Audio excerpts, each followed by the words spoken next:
Tiene todas las versiones, tanto en inglés como en español. Y si ustedes tienen acceso a internet, ustedes pueden poner varias Biblias paralelas. Por ejemplo, aquí tengo la Biblia de las Américas, Dios habla hoy, la Reina Valera 1960, la Nueva Versión Internacional y la Reina Valera 1995. Lo tengo todo ahí. ¿Y por qué pongo esto allí? Porque es bueno comparar. Comparar las diferentes versiones para darnos un entender del por qué tal o cual editor ha decidido escoger esta palabra. Y la Biblia de las Américas se adelanta, creo yo, al resto de las versiones al sostener en el verso 14 cuando dice, hazte un arca de madera de ciprés. Todos conocemos al ciprés, ¿no? Pero ¿realmente es ciprés? Fíjense lo que dice, Dios habla hoy, verso 14, ¿no? Construye un barca de madera resinosa. No van a identificar esa madera, se detienen, pero ponen una característica allí como madera resinosa. La Reina Valera 1960 dice, hazte un arca de madera de gofer. Se distancia un poco más todavía, que uno va de ser ciprés, otro va a ser madera resinosa, otro va a madera de gofer. Y gofer es la palabra en sí en hebreo. La realidad es que nadie sabe el nombre específico de esta madera, pero se conoce que parece una madera resinosa. Y por ello es que la Biblia de las Américas lo pone. Que la Reina Valera 1995 dice, hazte un arca de madera de gofer. La Nueva Versión Internacional dice, construyete un arca de madera resinosa. ¿Okay? Y eso es todo lo que vemos. Y voy a mostrarles algo más aquí. ¿Okay? Hay una librería virtual. Ahora, esto no es gratis. Esto me lo regaló un amigo porque yo era tan pobre que me lo regaló. Un programa como esto está a $600. ¿Okay? Se trata de un paquete lo más sofisticado que hay en cuanto a la lingüística, en cuanto al estudio. Si es que si me piden que les dé una copia, no puedo dárselos. ¿Okay? Porque esto no te permite copiar. ¿Okay? Pero ahora, lo que quiero mostrarles aquí es, por ejemplo, que aquí tengo mis versiones, por un lado, tengo mis versiones en inglés. ESV, KJV, NAS, NKJ, son correspondencias a las diferentes versiones que nosotros tenemos. Pero interesante aquí que quiero que ustedes noten es lo siguiente. Cuando, por ejemplo, voy y pongo, no lo he codificado para el español, pero por ejemplo voy a lo que es la Reina Valera 1960, que sería King James Version, ¿ok?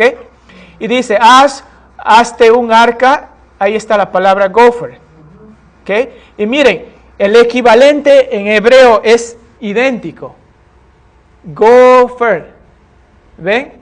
Entonces, hebreo, esto es inglés, y esto sería casi idéntico a lo que es nuestro español. Gofer, gofer. Y aquí por eso pone, como pregunta, ciprés. Porque no es identificable. Y viendo que hay ciertas alusiones a que es una madera resinosa, la Biblia de las Américas ya decide poner ciprés. ¿Okay? Bueno, y aquí tengo la Septuaginta, aquí tengo lo que es la versión en hebreo, y tengo las otras versiones también. Así es que todo esto lo tengo a la mano, por eso que es tan caro. ¿Okay?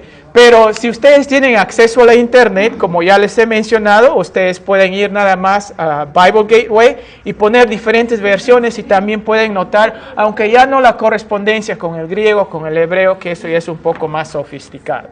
Pero les animo a que si ustedes tienen la oportunidad de conseguirse una computadora que les da acceso a esto, utilícenlo, hermanos. ¿Okay? Un buen estudiante de la palabra de Dios se sacrifica para tener cosas como esta. Bueno, para mí vino como un regalo, por la gracia de Dios, y de repente a ustedes también le va a caer como un regalo. Bien. Bien, entonces, volviendo al arca, notamos que la Biblia de las Américas dice ciprés, pero ya ustedes saben que no es necesariamente ciprés, es una clase de madera que se llamaba gofer, que parece ser inexistente hoy en día. ¿Okay? Ahora, ¿cuál era la capacidad entonces? Ya habíamos visto un poquito en comparación al Titanic. ¿Okay? Se dice que este barco, amparado en el metraje que ustedes tienen allí, tenía una capacidad para 462.686.4 metros cúbicos. Ahora, ¿qué significa eso? Bueno, alguien puede decir, pero ¿qué significa eso? ¿Qué significa eso? Pensemos en lo siguiente. Metros cúbicos, o sea, largo, ancho y altura. No, largo, ancho y altura, de eso es la capacidad. Supongamos que, piensen ustedes en 569 contenedores que ustedes ven, que van jalando estos trailers. Ok, 462.686.4 metros cúbicos equivale a 569 de estos contenedores. ¿Ok? Ahora, se dice que en el mundo hay más o menos más de 1 millón de especies de animales, de los cuales la gran cantidad de ellos están en el mar. O sea, ellos no necesitaban ir al barco, no necesitaban ir al arca. Ok, exacto. Ok, entonces los estudiosos aducen que se necesitaba más o menos espacio para más o menos 50.000 especies de animales. Y suponiendo que estos animalitos tendrían el tamaño de una ovejita, porque no tiene que llevar un elefante maduro, cuando puede ser nada más un elefante del tamaño de una oveja. Y suponiendo que entrarían ovejitas de ese tamaño, ¿no? Entonces llenarían más o menos así. ¿Okay? Si cada contenedor se llena con 249 ovejas, ¿okay?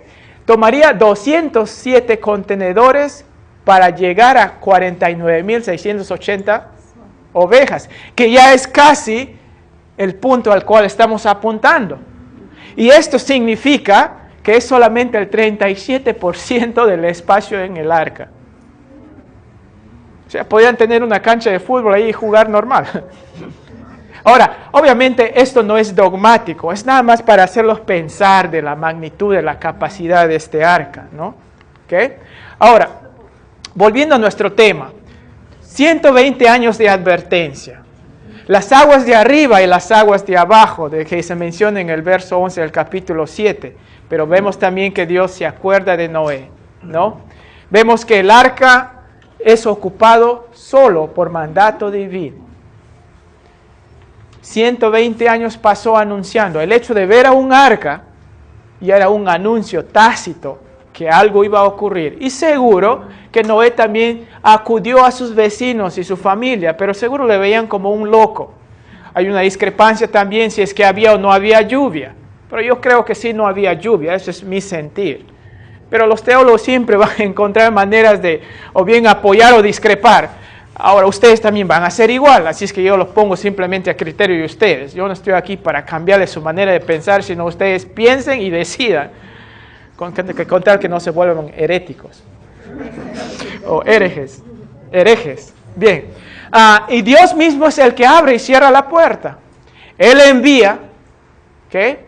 Él pone los medios y Él es finalmente el que cierra la puerta.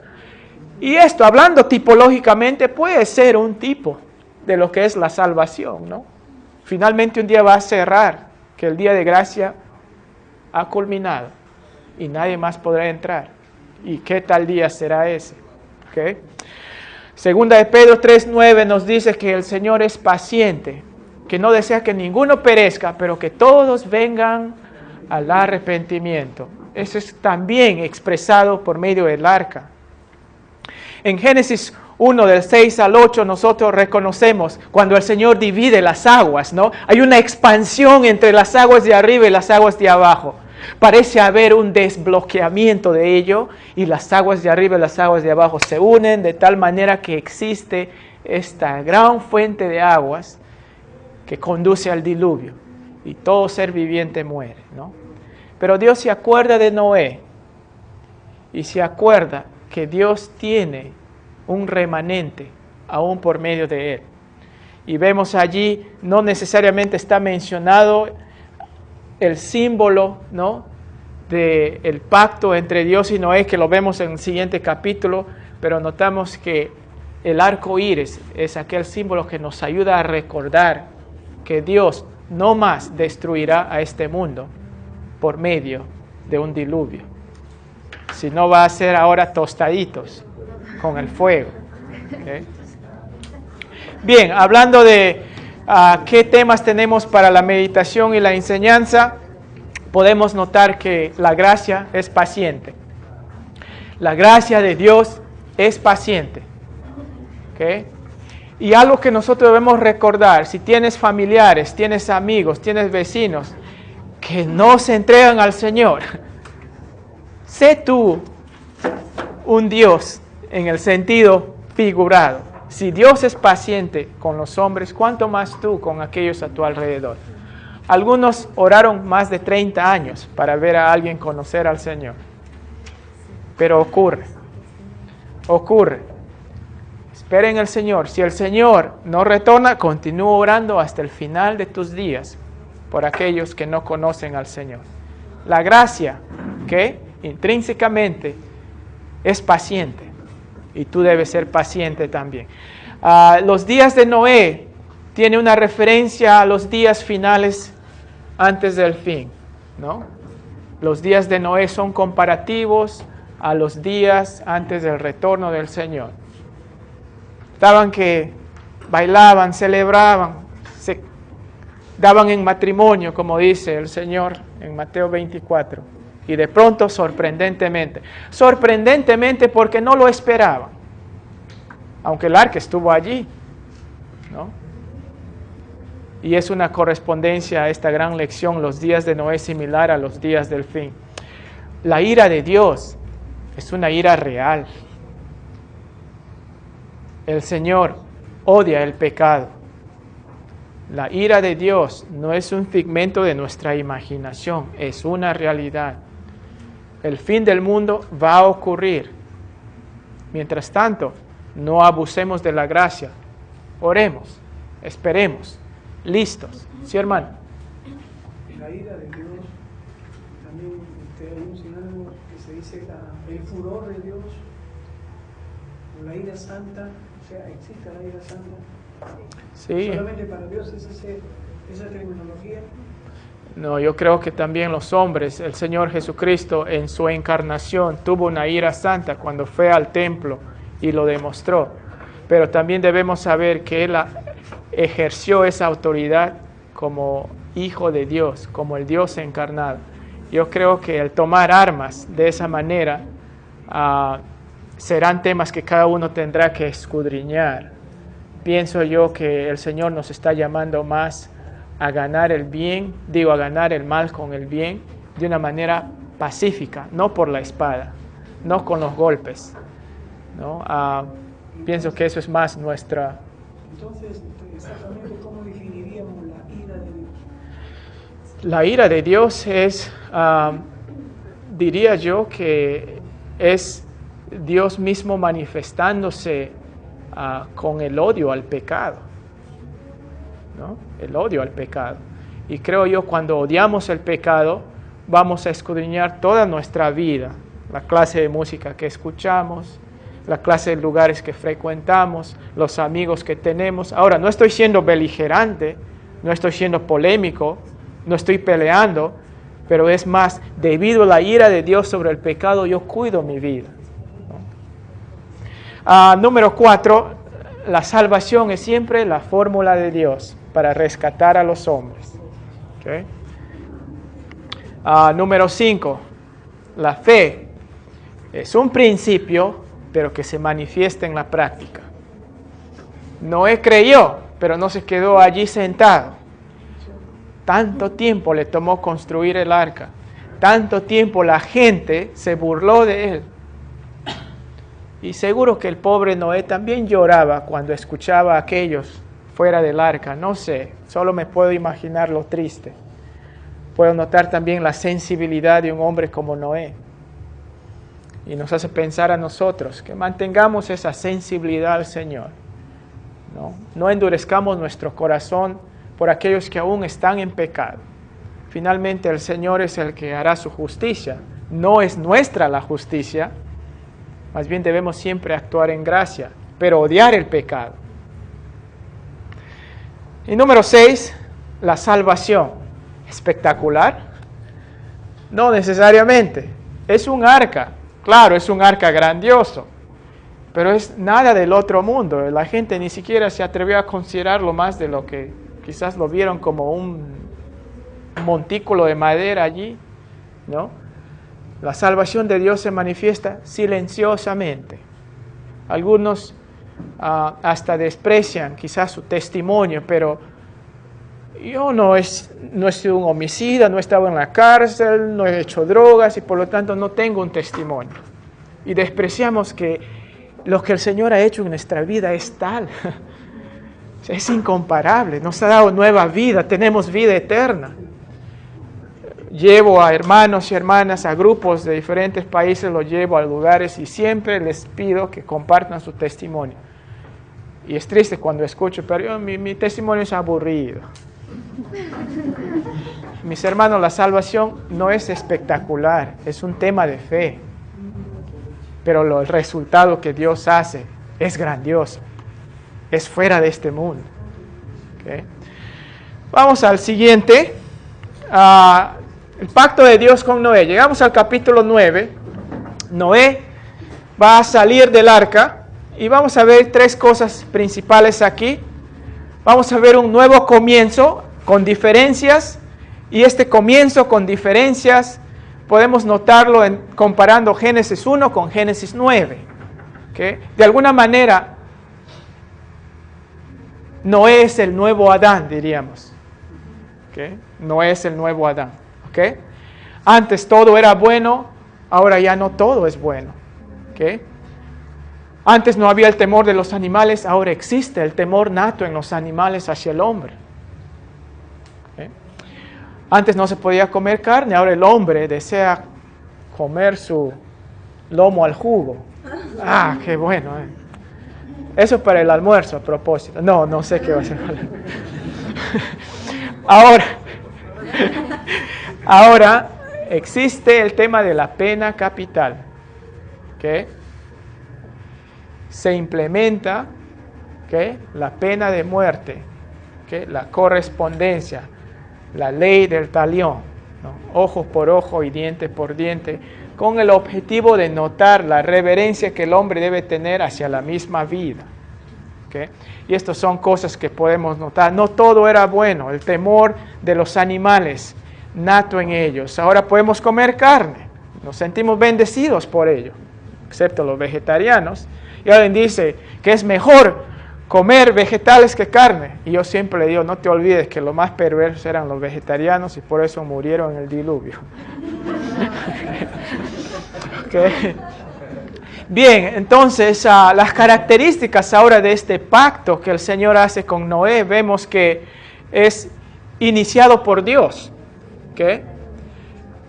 Y esto es trascendental, porque de aquí en adelante vamos a ver que es el deseo de Dios de llevar su remanente, pero es iniciativa de Dios mismo, el acercarse a Noé. ¿Okay? Este carácter del pacto es iniciado por Dios. Y es un pacto perpetuo, ¿okay? Es un pacto perpetuo hasta la segunda venida. No debemos desconocer esto, que el pacto que Dios hace con Noé es por perpetuidad. Por lo tanto, cuando hay un tsunami, no crean que hay un diluvio que se aproxima. No va a ser eso la manera como el Señor va a juzgar este mundo. El pacto que el Señor hace con Noé es perpetuo. ¿Okay? Es universal e incondicional. ¿Por qué? Porque Dios es el iniciador de ello. Y vemos al arco iris. El arco iris es la señal del pacto. Ahora vemos a un borracho y con sus consecuencias. Imagínense, después de haber visto tremenda salvación en el arca, notamos la frágil condición del hombre como hombre. Y también nosotros podemos ser igual. Las consecuencias de este borracho pasa de ser un hombre justo a ser un hombre borracho. La naturaleza del hombre es pecaminosa. ¿Okay? Vemos que Ham dice no cubrió la desnudez de su padre. Y aquí algunos hermanos ya se adelantaron un poquito al debate. ¿Okay? llegamos hasta la perversión de que el hijo abusó del padre sexualmente. ¿Okay? U otro es tomarle de que se burló de la desnudez de su padre. No les voy a realmente decir más que eso y sostenerme del principio de que la cobertura del pecado es siempre la característica de Dios. ¿Ok? Piensen bien esto. La cobertura del pecado es siempre obra de Dios. Y es en virtud. No sé qué habrá hecho Cam, pero fue algo que lo llevó a ser el hijo maldecido de esos tres. Pero lo que sí sabemos es que no cubrió el pecado de un borracho. No lo hizo. Y eso es la palabra que se utiliza. Y saben que la tapa del arca del pacto, que se llama mercy seat, es la tapa, es esa cubierta, tiene ese mismo principio que estamos hablando aquí. Toda persona redentora, toda persona que busca mantener y demostrar los atributos de Dios es aquel que cubre pecados. ¿Okay? El amor cubre multitud de pecados. No se goza, no se deleita. Y yo pienso que ahí estuvo la falla de Cam. Se deleitó, se burló. Fue a tal punto de echarse con su padre, no sé, no iría a ese extremo. Pero lo que sí sabemos es que no cubrió la debilidad de su padre. Y su padre se levanta, escucha, y ahí viene la maldición. ¿Okay? Ahora, podemos también notar que aquí hay una maldición que se pasa a través de las generaciones, dice. Y uno puede decir, pero ¿por qué culpar al hijo por el pecado del padre? La respuesta que podemos dar aquí es que Noé está hablando proféticamente por la calidad de hombres que nacerán de su hijo Cam. Yo creo que se trata de eso. Noé está hablando como un profeta, hablando que culpabilidad se va a presentar en la generación de Cam, no porque de pronto son obligados a hacerlo, pero es su tendencia en ellos a ser una descendencia de hombres que van detrás del pecado. Y es la generación de Cam que recibe esa maldición. Uno puede decir, pero mis padres han hecho tal cosa, entonces yo también voy a hacer lo mismo. No. Pudieron haber desistido, pero en la práctica no lo hicieron. Tuvieron la oportunidad, pero ahí viene el aspecto de la maldición también sobre ellos. Proféticamente, ellos reciben la culpa de los padres y caminan en los mismos caminos de sus padres al no cubrir el pecado. Más bien a deleitarse, a gozarse, a vivir en sumo pecado. Y eso es lo que vemos en la descendencia de Cam, de donde posteriormente nacen los cananitas, ¿no? Son la generación maldecida. Ahora, hablando un poquito de Cam, Sem y Jafet, vamos a ver los indicios de lo que es la bendición de los primogénitos. ¿Okay? Cam, Sem y Jafet. ¿Quién fue el mayor de estos tres? Sem. Sí. ¿Okay? Sem. Sem es tradicionalmente considerado y hay evidencia que fue Sem el mayor de ellos. Ahora, cuando Noé habla de estos sus hijos, vemos un poco aquí ya lo que va a hacer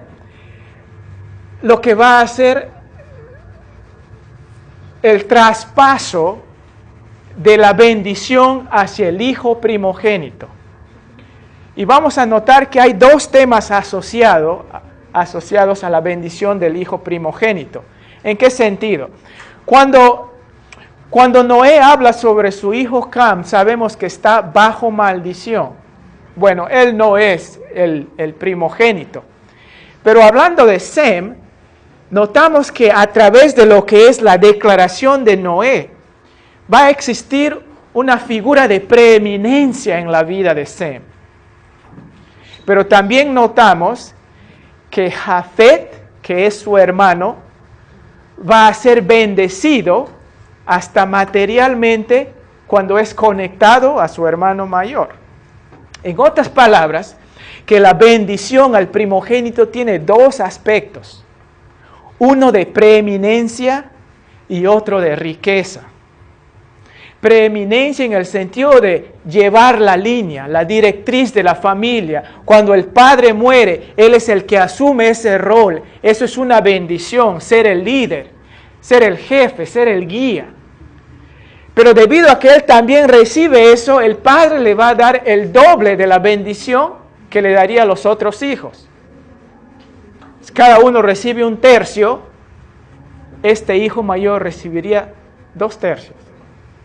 ¿Okay? Eso es el comienzo de lo que es la división de la herencia. Y el hijo mayor recibía entonces la preeminencia y también recibía el doble, que significaría materialmente, sería el más rico de ellos. Y vemos aquí que Sem será ello, pero a Jafet se va también a ver beneficiado de su hermano. Y dicen que Jafet es aquello, si vamos a verlo más adelante, las grandes naciones ricas de hoy en día son descendientes de Jafet. Norteamérica, vamos a verlo, ¿ok? Vamos a pasar a esto. Entonces la bendición de Jafet en cuanto a Sem también está asociado a esto. Bendición material y bendición espiritual. Bien, vamos a tocar eso en el siguiente capítulo, pero antes veamos algunos puntos para meditar y enseñar. ¿Okay? Hay una redención final asociado a Noé. ¿Okay? Estamos ya en la página 11. ¿Okay? La redención final del hombre se debe ver a la luz del pacto de Dios con Noé.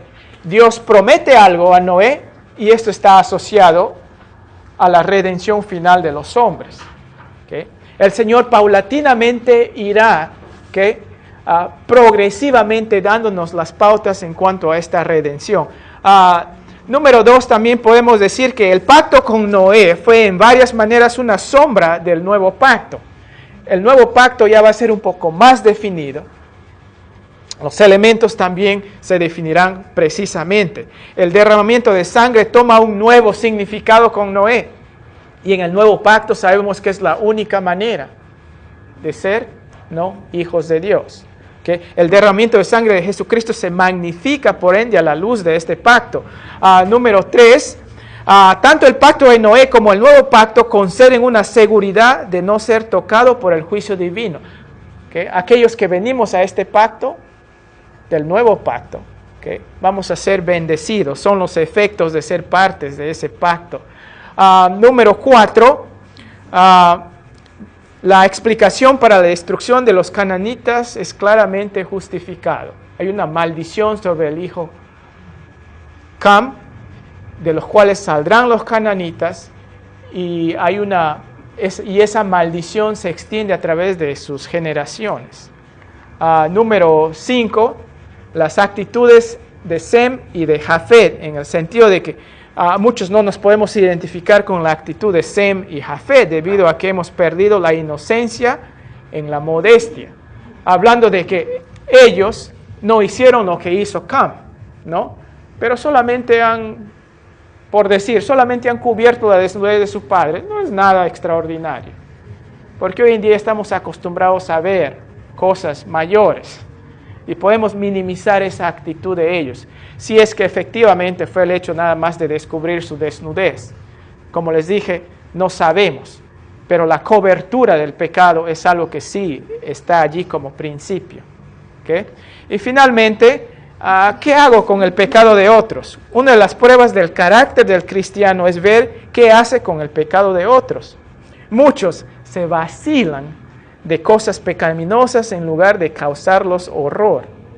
Que debemos utilizar el principio que está en Efesios 5, del 11 al 12. Pablo dice, ni siquiera se atrevan a mencionarlos. Y hay temas nosotros que debemos desechar, Un hermano siempre me hace recordar que entre cristianos se bromean con bromas de homosexuales, ¿no? Y hay hermanos que empiezan a hacer, y eso es un mal testimonio, y tenemos que resguardar, que cada uno sea consciente de qué manera nosotros estamos desvirtuando y minimizando la severidad de lo que es el pecado. Bien, vamos al capítulo 10. En el capítulo 10 vamos a ver el establecimiento de las primeras naciones. ¿Okay? Cronológicamente hablando, el capítulo 10 debería ser el capítulo 11 y el capítulo 11 debería ser el capítulo 10. ¿Y por qué decimos eso?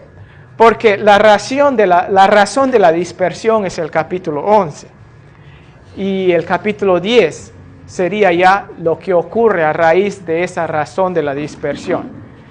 Pero vemos la secuencia allí. Entonces, cronológicamente hablando, el 10 sería antes del 11, algo que podemos notar allí. Ahora, de los hijos de Noé, disculpen que no pude encontrar un mapa en español, pero como ustedes todos tiran su inglés, pueden notar allí que los hijos de Noé en Génesis 10, Jafet, Cam y Sem. ¿Okay? Y ahí da las diferentes referencias bíblicas. Y notemos ahora qué ocurre. Jafet tiene 7 hijos, Cam tiene 4 hijos y Sem tiene 5 hijos. Y ven la distribución allí, ¿no? Vemos la distribución que Jafet se va a posesionar de Europa y Asia.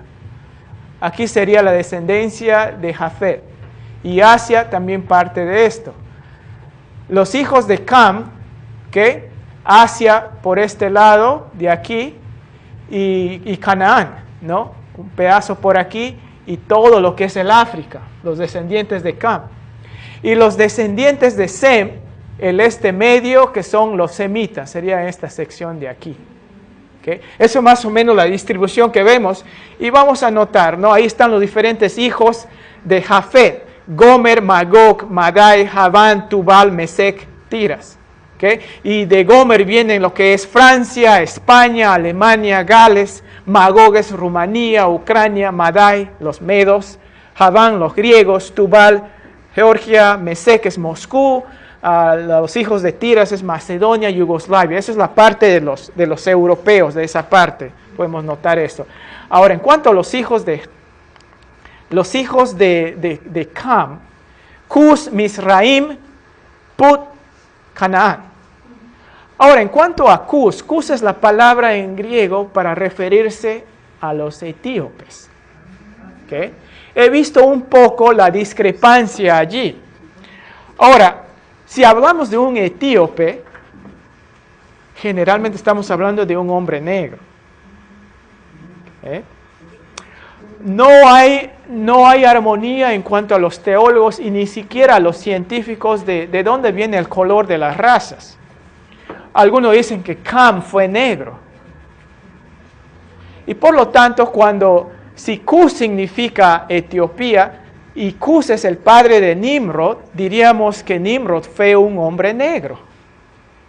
Y este fue el primer rebelde. Y aquel que empezó a crear un imperio. Se dice que cuando dice fue un gran guerrero, no significa que venció dice un gran cazador, no significa que cazó animales. Dícese que él era un cazador de hombres. ¿Okay? Y algo interesante que notamos también es cuando se menciona a Moisés casado con una mujer cusita. Y que tanto Aarón como Miriam hablaron mal de la esposa cusita. Ahora uno puede, pero ¿cómo es posible que Moisés se case con una descendiente de Cam? Y también eso es un gran tema de debate.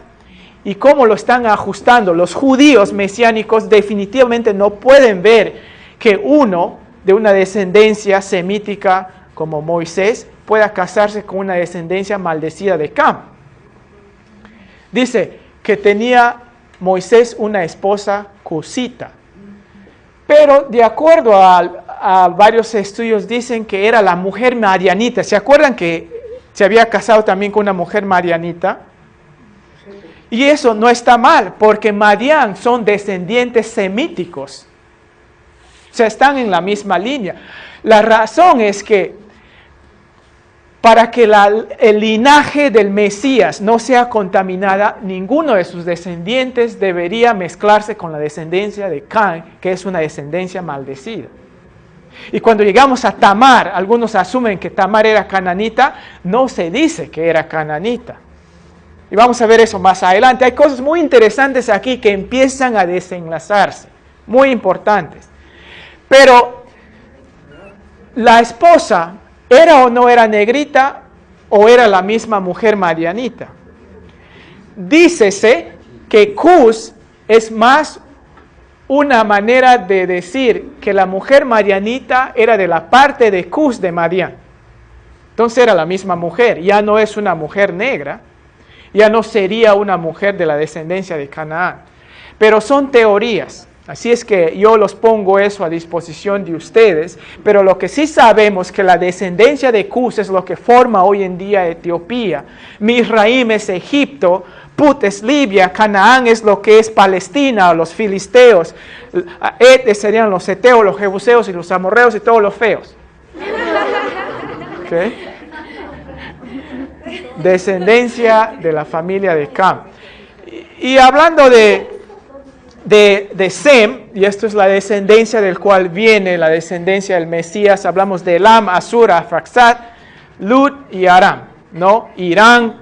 Irán, fíjense que son descendencias semíticos, aun cuando son musulmanes, y vamos a ver un poquito acerca del Islam posteriormente. Arfaxad, los caldeos, ¿no? De donde venía Abraham. Eber, que es el primer hebreo, y Eber significa a propósito cruzar, ese es el nombre Eber. Joctán, que es Arabia, Lud, Lidia, Aram, Siria. Muchas veces se considera los semíticos como si fueran los cananeos. No cometamos esa equivocación. Los cananeos son de la descendencia de Caín, ¿okay? Son de los cananitas. Son aquellos que son la descendencia maldecida. Pero los semíticos, los de Sem, no son de la descendencia maldecida. ¿Okay? Aunque hay muchos de la descendencia de Canaán que se identifica y viceversa con la descendencia de Sem, más que todo en el aspecto religioso, cuando muchos semíticos se consideran musulmanes, pero los musulmanes son en su mayoría descendencia de Canaán. Por ejemplo, los palestinos, los filisteos, esos son descendencia de Canaán. ¿Okay? Bien, los árabes, por lo tanto, no son palestinos, los árabes son semíticos, son de la descendencia de Sem. Los palestinos, descendientes de palestinos, esos sí son descendientes de Canaán, de la descendencia maldecida. ¿Okay? Y aquí vemos un poquito la distribución. Ahí está Jafet, esto es Europa, Sem, esta parte, Cam se ubicó en su mayoría en la región de África, y vemos por esta zona también, y algunos aún en esta parte de aquí, ¿no? Es muy interesante, y eso es la realidad aún hoy en día. ¿Okay? Y se acuerdan que dice que con tal que Jafet se suma a su hermano Sem va a ser bendecido. Bueno, los descendientes de esto llegaron a Norteamérica. Canadá y Norteamérica son descendientes de Jafet y son los pueblos bendecidos de hoy día. Y con tal que mantengan esa directriz de estar con Set, en otras palabras, de estar con el linaje de Dios, van a ser bendecidos. Y eso les digo, y marquen bien esto, el día que Norteamérica decida desechar a Israel, eso es el fin de la bendición, de la prosperidad de Norteamérica. ¿Por qué lo digo? Porque lo dice la palabra de Dios. ¿Okay? Porque lo dice la palabra de Dios. Y aquellos que siendo semíticos se asocian con la descendencia de Canaán son los países más pobres en el mundo hoy en día. ¿Ah? Muy interesante. Entonces, sigamos adelante. Puntos para la meditación y la enseñanza. Quiero llegar hasta el capítulo 50, pero no sé si vamos a llegar, ya son 11:30. La soberanía en la distribución de las naciones es propia del Señor. Etiopía a los negros, África. Cam fue un hombre negro, no podría decirlo. Puede sí, que puede que no. Algunos dicen que la coloración de la piel se dio en base a la exposición al sol. Y eso creo lo puedo notar cuando yo voy a la selva, ¿no? y veo a los hermanos expuestos allí a tanto sol, son bien morenos, pero si los sacas de la exposición al sol, se empiezan a blanquear. Creo que son familia de Michael Jackson. Que parte de la coloración es esa. Bueno, no sé, algunos tienen que ser con la exposición al sol, la dieta que uno come, no sé. Pero hay una soberanía en cuanto a la distribución en las naciones. También notamos que la relación de Israel con las otras naciones se ve aquí muy marcada, ¿no? La ubicación geográfica y la manera como esto afecta, ¿no?, las transacciones que ocurren. Es interesante que un pequeño punto, que es Israel, está rodeado de estos cananitas, descendientes de cananitas, y algunos semitas que deberían estar con ellos, pero que se han asociado con la descendencia de Canaán, y es como un lunar que los para picando todo el tiempo. Quieren destruirle, pero no pueden, y no lo van a poder destruir, porque es pueblo de Dios. ¿Okay? Número 3, todos los hombres provienen de una familia. Bueno, algo trascendental, ¿no? Hablando de la página 11, todos los hombres provienen de una familia, de una sola familia, digo. No de una familia, sino de una sola familia, y esta es la familia de Noé. Así que estos son mis hermanos, doblemente mis hermanos, porque tenemos un papá Noé. No papá Noel, papá Noé. Okay. Bueno, podemos hablar un poco más sobre esto, pero debemos seguir. Llegamos a la Torre de Babel, ¿ok? Y la Torre de Babel es el monumento a la rebeldía universal, ¿ok?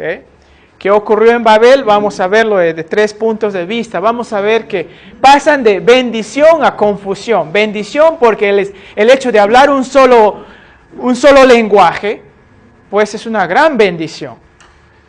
Cuando tengo grupos que vienen de Norteamérica, son los días más arduos que tengo porque tengo que estar entre inglés, español, inglés, castellano, y termino el día bien agotado. Si no me creen, les voy a mandar a traducir una hojita nada más de la Biblia de inglés al castellano, sin ir al castellano. Tu mente empieza a hacer malabares, ¿okay? Y es bastante trabajo. Es una bendición todos comunicarnos libremente. Es un gran impasse tener varios idiomas. Aquí pasan de la bendición a la confusión. Luego vamos a ver el peligro de los logros humanos y vamos a ver también el plan de Dios continúa en marcha. ¿Okay?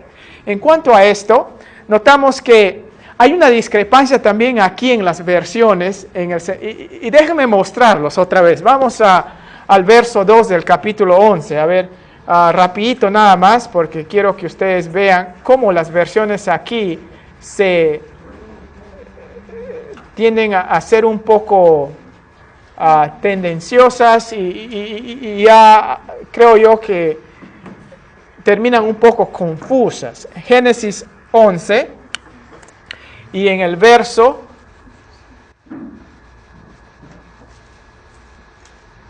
estamos hablando del verso 2. Fíjense lo que dicen las versiones aquí. ¿En qué dirección están yendo? ¿Qué? Verso 2 dice, la vida de las Américas. Y aconteció que según iban hacia el oriente. Ahora, Dios habla hoy, verso 2, cuando salieron de la región oriental. Unos están yendo, otros están saliendo. La Reina Valera, verso 2, y aconteció que cuando salieron del oriente, eso está más paralelo, ¿qué? Dios habla hoy, ¿qué?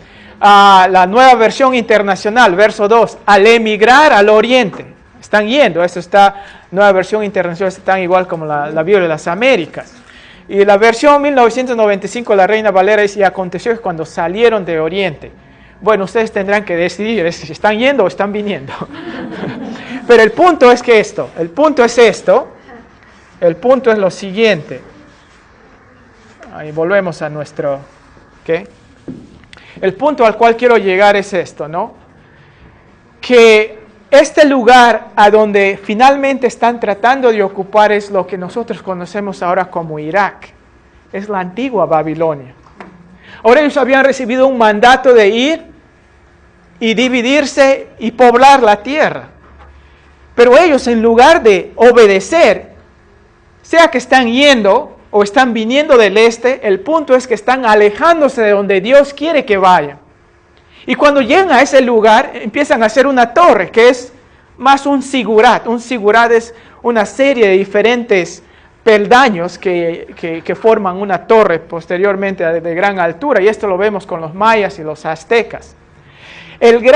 La gran lección aquí que esta gente está haciendo es que ellos están tratando de ir contra Dios. No solamente en buscar un lugar donde se sientan bien, pero ir en contra de la misma voluntad de Dios, de llegar al mismo seno de Dios, de desobedecer a Dios.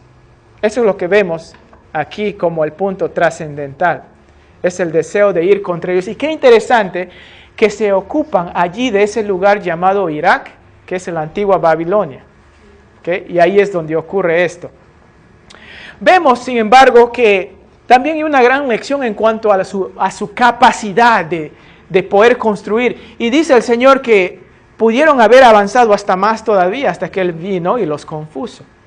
¿Saben que el intelecto, la gran capacidad del hombre es su gran impasse a obedecer al Señor hoy en día?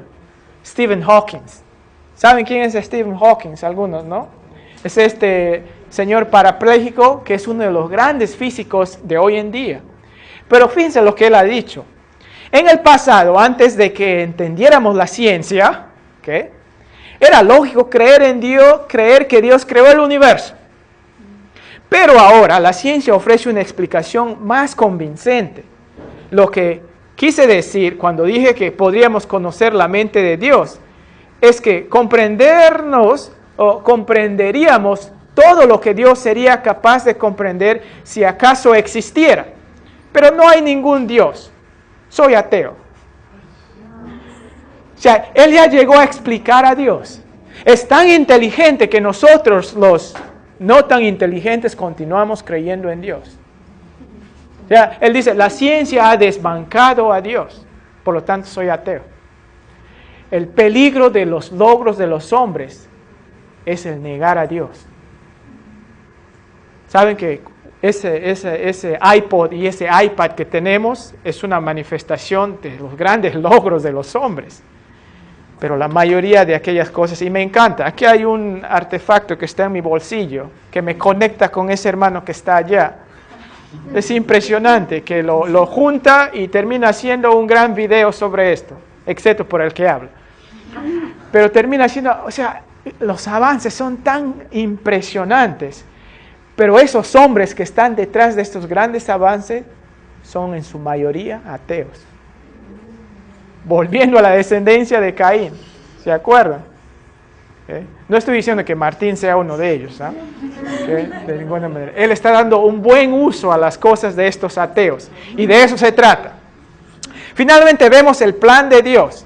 ¿Okay? En primer lugar, vamos a ver también que podemos lograr el cielo. Es lo que Stephen Hawking está diciendo aquí.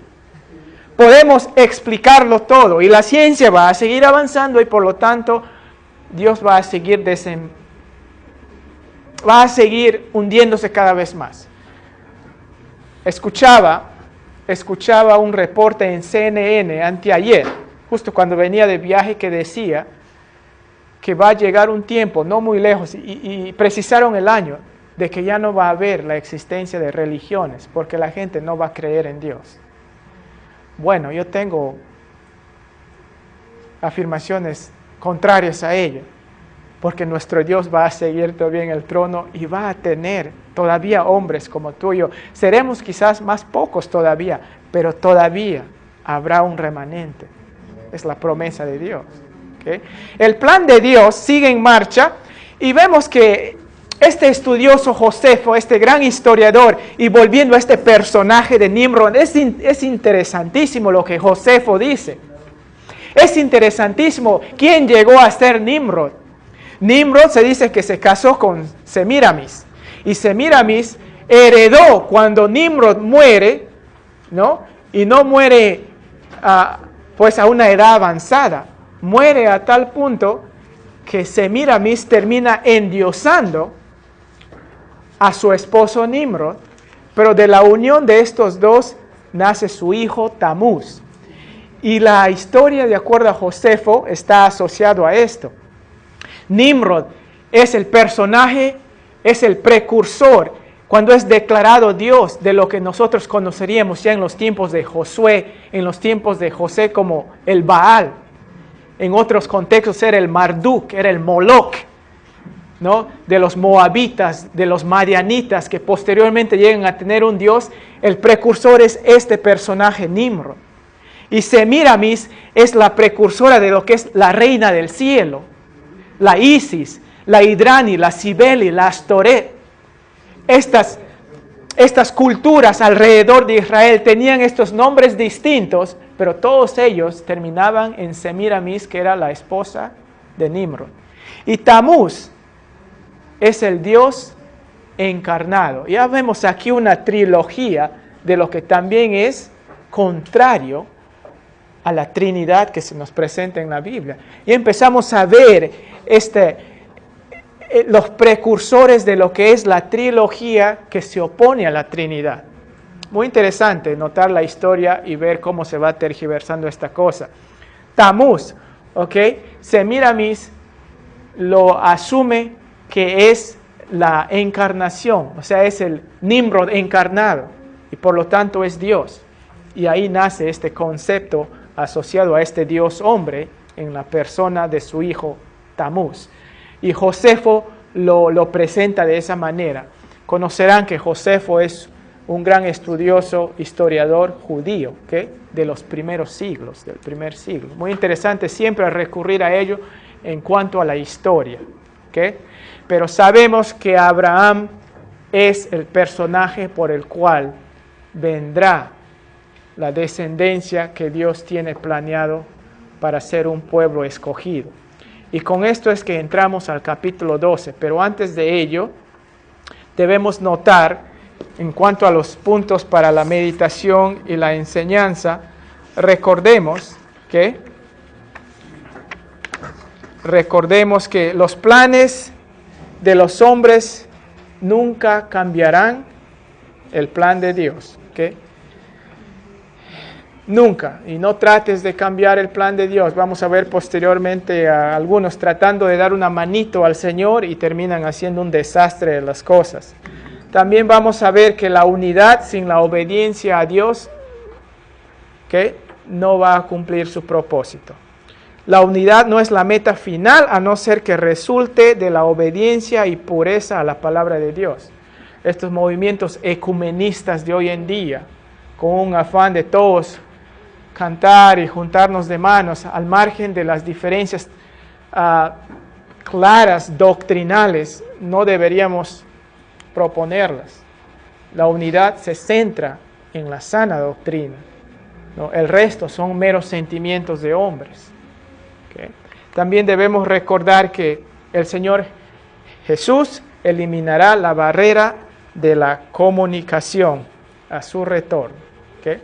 Y aún hoy en día es interesante cuando vamos a lugares donde no hablamos el idioma, por el amor a Cristo tenemos una buena comunicación, ¿okay? No es necesario hablar el mismo idioma. Cuanto más aquel día cuando esa barrera de la comunicación es destruida y todos. ¿Qué hablaremos en el cielo aparte del castellano? Eso le digo a mi suegro, que no habla español, le digo, ¿qué hablaremos en el cielo aparte del castellano? Le digo, y se ríe. Número 4, los logros de los hombres, ¿qué? En cuanto a los logros de los hombres, los deseos de los hombres de inmortalizarse por sus logros no son más que evidencias de su inseguridad al no tener una confianza en Dios. Y esto es muchos. Stephen Hawking desea ser un gran conocido, hay muchos como él, pero realmente es una evidencia de que son inseguros en cuanto a su percepción mundial de las cosas. Pueden ser mentes brillantes, pero no van a trascender más allá de ello, ¿no? Y reconocer estos pasajes nos ayuda a meditar en ello.